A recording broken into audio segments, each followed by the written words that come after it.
feature. Tickle.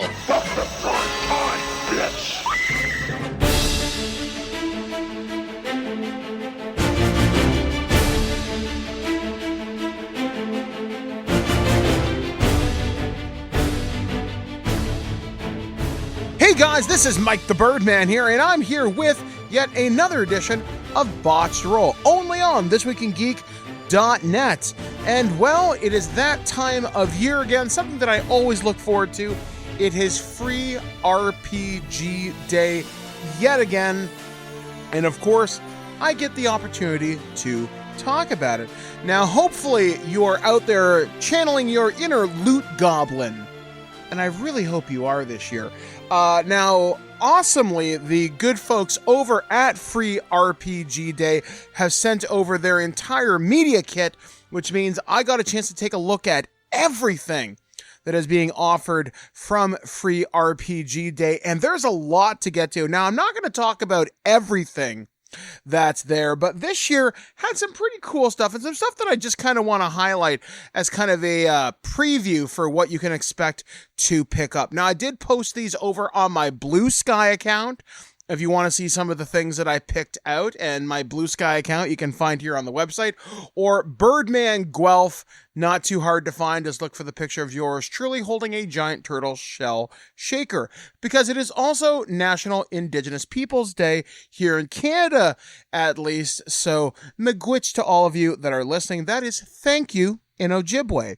So, anyway, some of the cool things. I'm going to talk about some of the physical goodies first, just because they're right on the top of my mind. So I got this really awesome kind of like turquoise green blue D20 from Dispel Dice. Thing looks absolutely outstanding.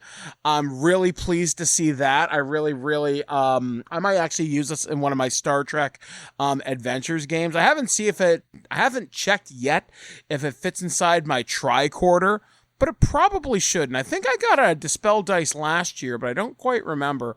I'll have to look around. But it's not the fanciest D20 I own. I actually got a D20 from a D&D press kit a while ago.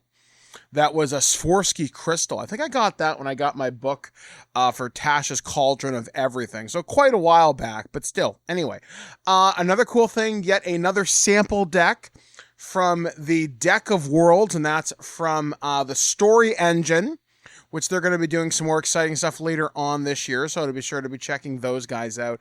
I don't have the pin right in front of me right now, but I did post it over on my Blue Sky account, and I couldn't believe the size of this. Like, I'm a big pin guy. I wear pins on like all my hats. And this one is based on the Dungeons and Dragons cartoon. It's Hank the Ranger with his really awesome, like, energy bow, which I've actually handed out in a couple of my own homebrew D&D games. And the results have actually been kind of interesting. But again, really nice pin, really nice quality. Thoroughly enjoy that. And then lastly, it was kind of a mini from Ghostfire Gaming from their Grim Hollow setting, and it's called a Gastra, and it looks like an evil cobra chicken goose thing. Kind of weird, but kind of awesome at the same time. And hey, always enjoy minis. Now, it does seem like there's a few less physical items this year, and that wouldn't surprise me if that's because of all the problems with global logistics right now and tariffs and everything. Again, that is pure speculation on my behalf. I can't tell you one way or the other if that is the true case of it, but hey, it is what it is, and that's what we're going to talk about. But some of the things that you can pick up at your free local game store. Now, one of the things that's kind of important to mention, they're doing this kind of a neat thing this year, and if you have a smartphone, and I can't imagine who really doesn't, they have this game where it's kind of like a mini quest where you scan QR codes, and if you look around your friendly local game store, you can go on an adventure, so to speak, and you will have different objectives, you get different items, and it eventually culminates with you battling a big bad evil guy. And if you are able to successfully defeat this, well, hopefully your friendly local game store will offer you a prize worthy of your heroic deeds. It's something small, it's kind of cute, I kind of like it. But yeah, like, see if your friendly local game store is doing this. I think it's really cool. I really hope Free RPG Day will continue to do stuff like this. I would love to see them do something with an app at some point. I realize app development takes a lot, but I think it'd be really neat just to maybe get some of the digital side of free RPGs and gaming involved at the same time. But hey, I can always hope for that. One of the really cool things, and this is something that I guess has gone on for like 6 years, and it's called Level 1, and it's sort of the Free RPG Day Indie Anthology. This year's theme was How the West Was Lot, and it says to, quote, put a bee in the bonnet of some great indie designers. It says this year's designers have brought us cowboys, the lost island of Atlantis, aliens, and even some dinosaurs. They've given us precious flowers, time travel, pony tricks, horses, and more. Whether you're an TTRPG tenderfoot or an old hat, you'll be yarning the hours away with these tall tale generators. Welcome to Level 1. The one in here that caught my attention, I can't remember precisely what it was called, but it was something like Pony Hawk's Trick Generator, and it introduces a system that you can easily integrate into almost any TTRPG, be it like a D20 system, a percentile system, where you could technically do Tony Hawk style tricks on mounts. I'm not going to say you're going to do like a 900 McTwist ollie off of something. If you know what the hell I just said, congratulations, you're old as shit. But still, I think that's really kind of cool, and whenever you can add something or do a small game in just a couple of pages, stuff that requires no dice, sometimes it's completely narrative, sometimes you can just Rochambeau it. Again, that's really cool. I always appreciate innovation in the TTRPG space, and again, I think that's really, really kind of cool. One of the other things that I want to highlight, this is kind of an interesting thing. I'm really getting into solo RPGs right now. If you've been checking out my Patreon recently, I've started playing Captain's Log, and that's the Star Trek Adventures TTRPG that came out a while ago, and it's been really fun. And I found this different one, and it's basically Trash Panda the game, although not really. So it uses dice, but also a deck of playing cards to generate an environment for you, and you would roll dice to decide different outcomes. But you're basically like a woodland creature that's exploring a destroyed world. You don't know how or why it's happened, but you're just out there just taking a look, finding different items. It could be like it could be like headphones, a skateboard, a cassette, old school floppy disk, and you just explore the world. It's like very much like a journaling game where like you write down what happens. I mean, you could play it with like somebody else if you want, but you don't necessarily have to. I thought it was tremendously neat. This comes to us from Critical Kit. Again, check out their website. This is very interesting. Kind of a cool idea. This is something I could see you just kind of fooling around with if you got like time and you're really bored on like a lunch break or something, and you happen to have a deck of cards. I actually used to know kids who would just randomly carry decks of cards. I don't know, maybe they're gamblers. Who the hell knows? But I thought that was kind of neat just the same. The next game that I'm going to talk about, I'm actually going to be interviewing people from this in probably just like a week or two. And this comes to us from Hit Point Press, and it's called Shift. And it's a dice shifting game. And what I mean by that is, if you've ever listened to any of my reviews for the Transformers role-playing game, they have a very similar shifting or a dice ladder system, starting with a D2 going all the way up to, I think it's like 2D12 or 2D8 or something like that. Either way, this one starts at a D12 and goes all the way up to a D4, with D4 being the best result. If you can get a 1, basically a 1 is a success, but if you get the highest possible total, like if you get a 4 on a D4, something bad happens. Or if you get a 12 on a D12, well, catastrophic shit happens. But this is really interesting because it's like it's like setting agnostic. It's very narrative driven. Very interesting. This game's going to be coming out, I believe, later on this year, but I really like it kind of borrows or shares similar DNA with some of the traits, narratives, and focuses from Star Trek Adventures. I dig that. That's actually really kind of cool. So I'm looking forward to talking about Shift. Like I said, it doesn't have any lore associated with it, and you could develop anything from like cyberpunk to high fantasy, I don't know, cyberpunk space Vikings or something. You could make up anything with this, and it's between you and your game master to make something really kind of neat. I genuinely like this, and if you want to find out more about this, you can go to get.rpgshift.com, or again, you can follow the link here on the website. You can easily find more information this way. Another game that caught my attention, I'm a huge Cyberpunk dude.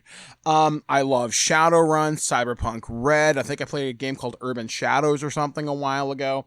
And this one is called Otherscape. And this is the mythic cyberpunk RPG.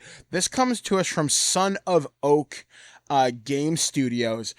And I don't know the lore behind this, but I get like very much Shadowrun vibes, and it's a really impressive little booklet. Like, the character sheets are basically mini posters.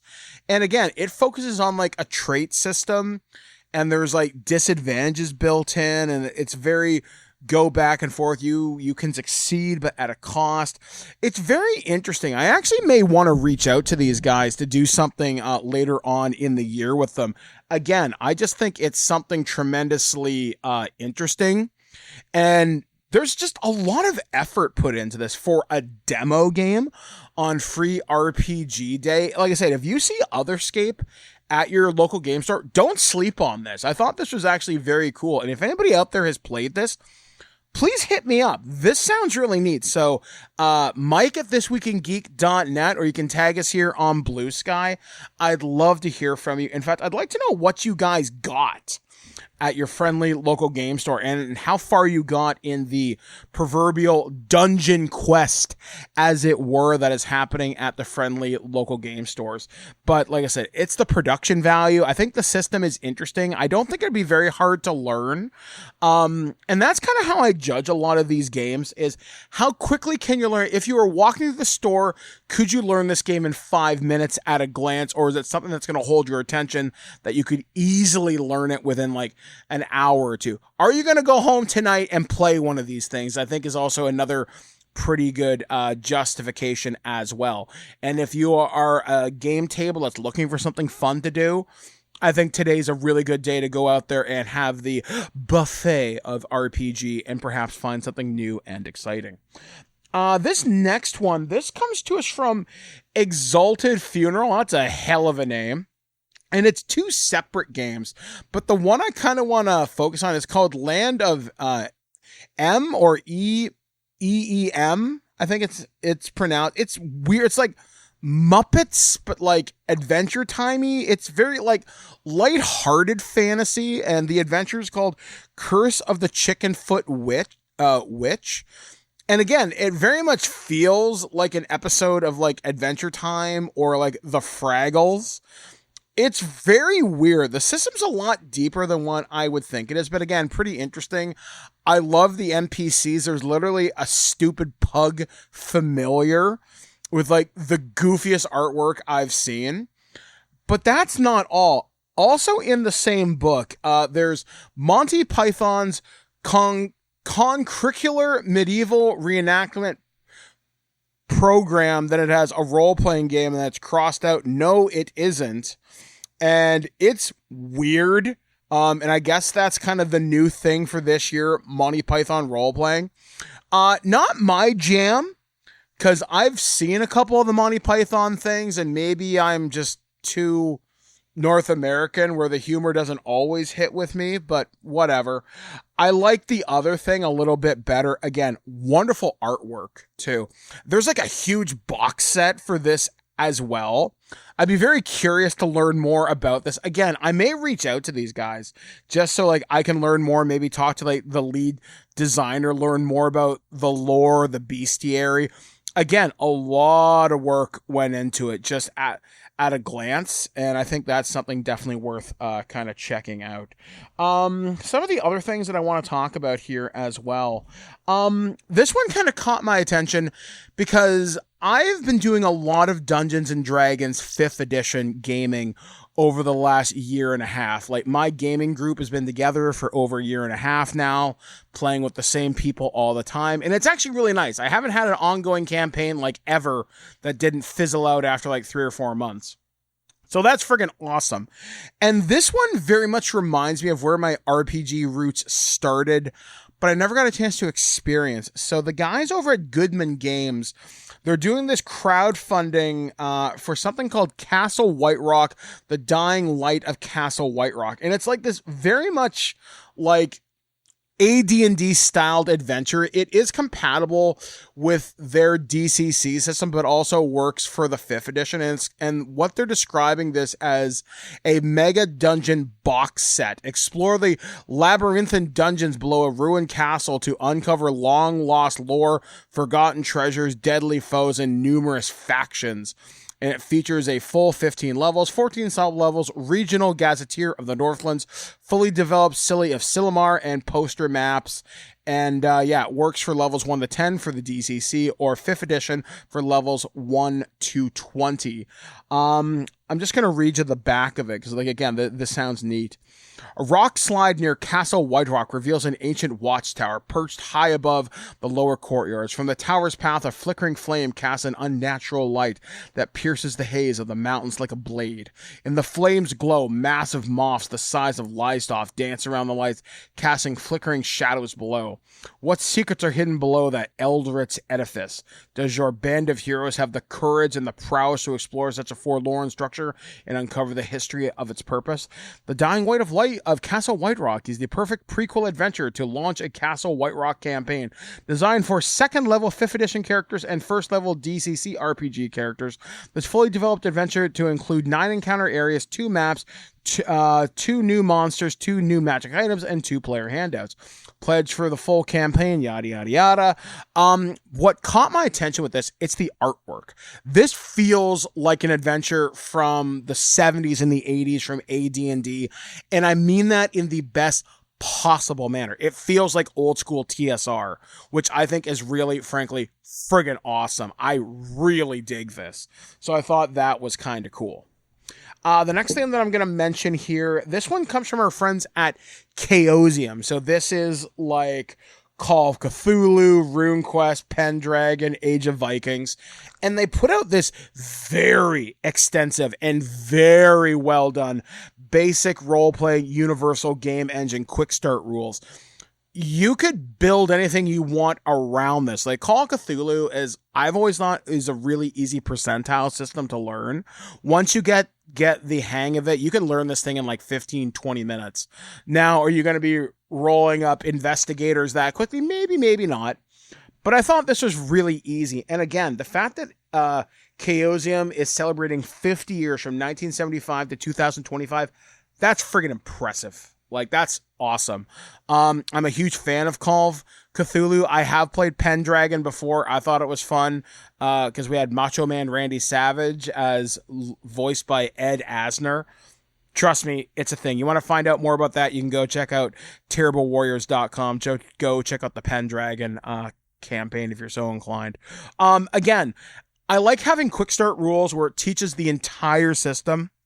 And if you want to be, homebrewy, you can do a lot with it, or there's other things in this book as well that you can explore. Again, I think that's pretty kick ass. So I'm going to close things out on a couple of licensed products here because I'm a big licensed RPG guy. I mean, I'm a freelancer for Star Trek Adventures, but this is a game also done by Modiphius, which they are including the 2nd edition quick start rules this year as well.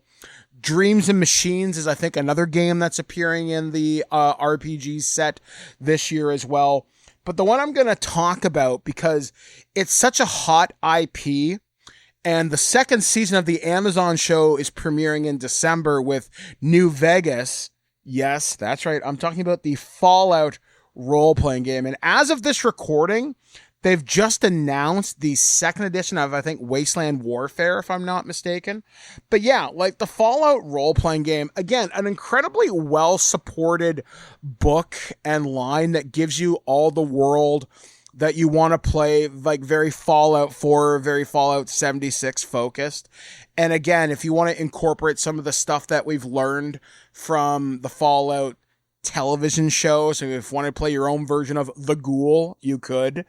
Again, I really dig this setting. I think it's a lot of fun, and it does a lot of interesting stuff with the 2D20 system, and it's just something you can have a lot of fun with. Like I said, it does a lot of things that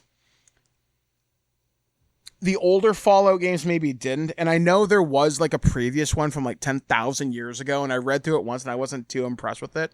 But I like how this feels like Fallout. So again, if you're interested at all in this IP, highly recommend this game. I've reviewed it multiple times. I've recommended it multiple times. So getting the quick start rules, if you want to vibe for the Wasteland, then that's definitely going to suit for you.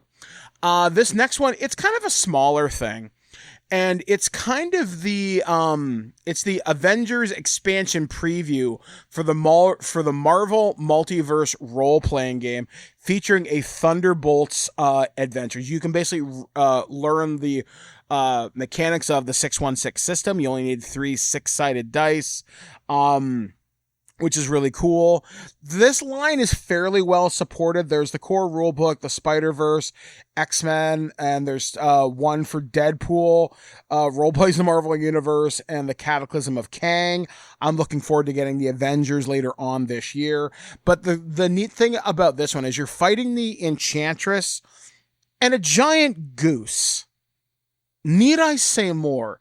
It's goofy in all the right ways, right? So check that out. I'm looking forward to see that. And it's kind of crappy, and I mean this in the best possible way, that it does feature Thunderbolts, because the movie evidently didn't do well for Marvel.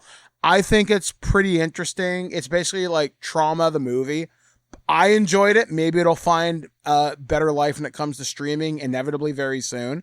But check it out. Like I really enjoy the Marvel role-playing system. I hope it's something I get a chance to play. I actually talked with one of the authors of it, Matt Forbeck, a while ago. Maybe I'll get Matt on the show again at some point in the future to talk about Avengers. But yeah, so final thing I'm going to talk about, and you guys saw this coming like 10,000 miles away.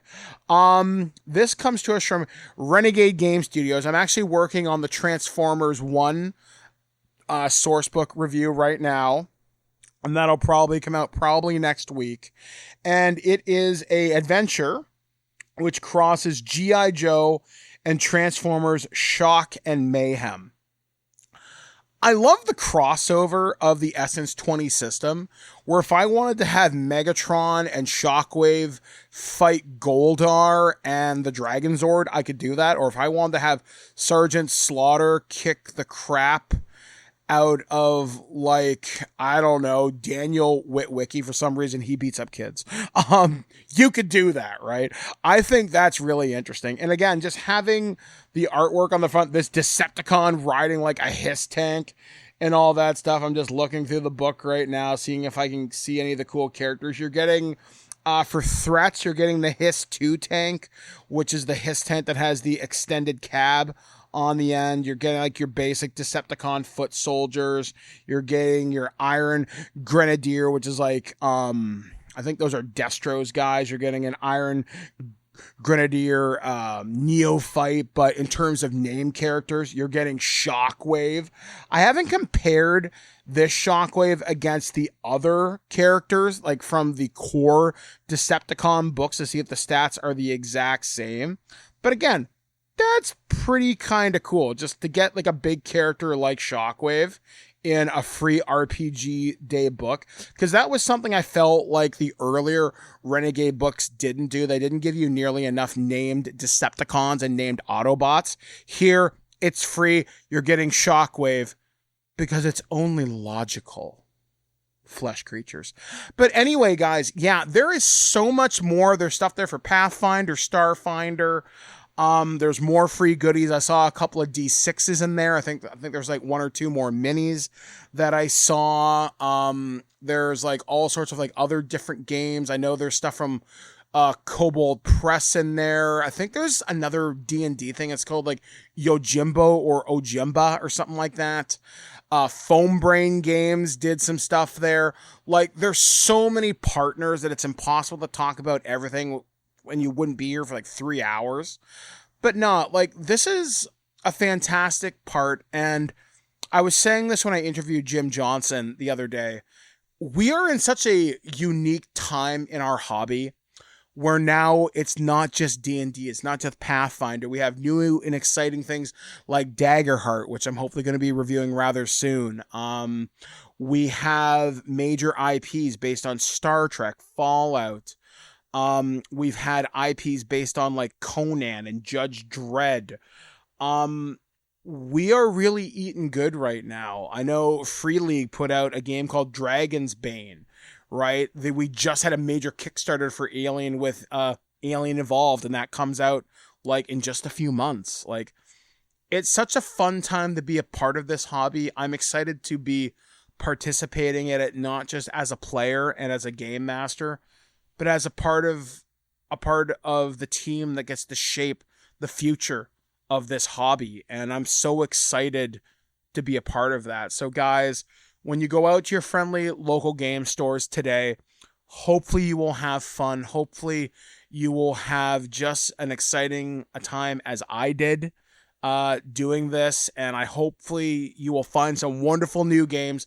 Please check out that digest, that level 1. You'll find some incredibly cool stuff in there. But check out some of the smaller games. There was one there in there that I was going to talk about, but I don't quite feel like I understand it enough to talk about it fully. And I'm trying to remember, where the hell did I put it? It's oh, there we go. It was called Thunder Road Vendetta RPG, Gas and Guns A Go-Go. And that's by 9th Level Games. I don't quite understand the rules for this, but I like the idea of like this Mad Max, all shiny and chrome war setting. But maybe I'll get a chance to talk to these guys in the future, and we'll kind of figure it out together. So anyway, guys, like I said, go out there, channel your inner loot goblins. Please tag me on Blue Sky. Show me what you got today. And if you do participate in the augmented reality adventure today, let me know how you did and what items you got along the way. I'd be very curious to hear it. So once again, big thanks to the folks over at Free RPGJ for sending over their media kit. It is most definitely appreciated. I'm looking forward to wearing my Hank the Ranger pin on probably my vest or something. And just everybody who's ever rolled them bones, as they say, I'm looking forward to adventuring with you. So guys, until next time, I've been Mike the Birdman saying be excellent to each other, and I'll catch you guys again real soon right here on thisweekingeek.net. At no point in your rambling, incoherent response were you even close to anything that could be considered a rational thought. Thanks for listening to this episode of This Week in Geek. Hungry for more? Check out our website at thisweekingeek.net. You can subscribe to the podcast, browse our Twitter and Instagram, and leave your thoughts on today's topics. If you'd like to give us some feedback, send us an email at feedback@thisweekingeek.net. Tune in next time, and remember, lower your shields and surrender your listenership. We would be honored if you would join us. Thank you for your cooperation. Good night.